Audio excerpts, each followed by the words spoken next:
Thank you, Madam Deputy Speaker. This government was elected on a manifesto to increase spending by £9.5 billion. This was to be paid for by £7.3 billion of extra taxes and £3.5 billion of extra borrowing, all set out in the Labour manifesto. It was a modest plan with a prudent margin. Exactly the sort of plan you might expect a party in opposition to put forward to show they could be trusted to run the public finances. Members opposite might reflect that had they implemented that plan, the British economy would be in better condition than at present. Because in Labour's first budget, they increased public expenditure not by £9.5 billion, but by £70 billion. How the Labour benches cheered with delight at the thought of all this extra spending. Pay rises for train drivers with no conditions. Pay rises for junior doctors with no strings. Money for Great British Energy. More money for the British Business Bank. All so the government can invest in projects the private sector doesn't think will make a return. We all know how this story ends. Labour will use all the business acumen that the Cabinet has at its disposal to create a modern version of British Leyland.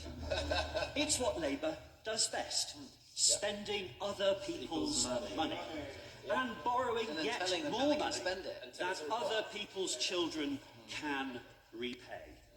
But all this extra spending and borrowing comes at a price. And the government is now paying 5.7% interest to borrow money for 30 years.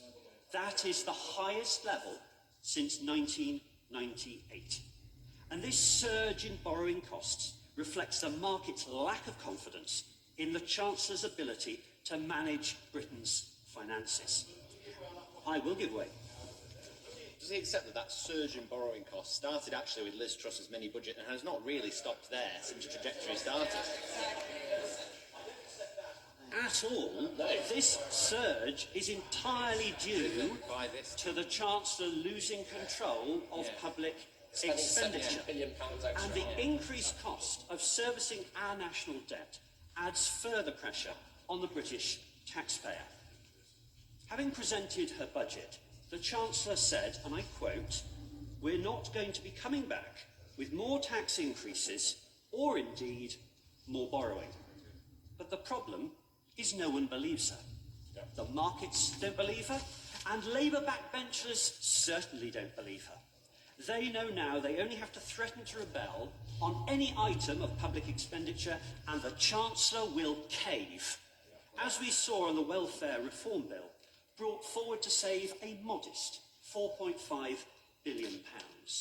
What happened? The first whiff of a rebellion and the bill was gutted, leaving the taxpayer to pick up the cost. So it is in this context that over the summer we saw briefings from the Treasury testing the water on a whole series of potential tax rises. Higher rates of council tax, a land value tax, capital gains tax on family homes, lowering the thresholds for inheritance tax, and an annual property levy on the family home. No wonder the Deputy Prime Minister is being so careful about which of her many homes is her primary residence. The Chancellor is clearly desperate to raise more money.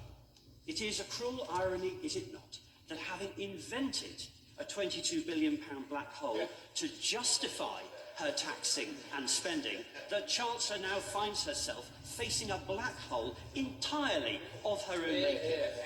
It is her jobs tax and other tax rises that have caused the economy to slow and unemployment to rise. Her increase in public expenditure has fuelled inflation, which has led to higher wage demands and increased benefit costs. Well, my honourable friend, I will give way. I thank my honourable friend for letting me intervene. This is exactly the problem, because many businesses in my constituency, and dare I say others, are saying to us as Member of Parliament that they are wanting to invest but daren't invest in growing their businesses because they do not know about the increases in taxes that are coming down the line from this Chancellor. So does he share my concern that businesses are reluctant in investing right now on the projects that they want to deliver for growth of their own enterprises? I agree with my honourable friend. It is the threat of higher taxes that is causing the economy to stall. And rather than reducing the size of the state so that it is affordable, the government gives every indication of wanting it to grow further.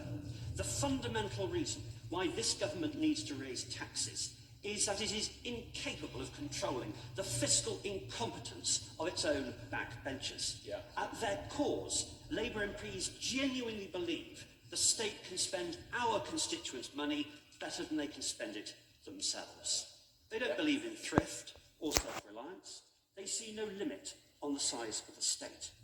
On this side of the House, we know it is businessmen and businesswomen across Britain who create wealth and growth. Success is the result of hard work, taking risks, satisfying your customer, employing your neighbour. The government should provide the environment for those businesses to thrive rather than threatening every part of the economy with higher taxes.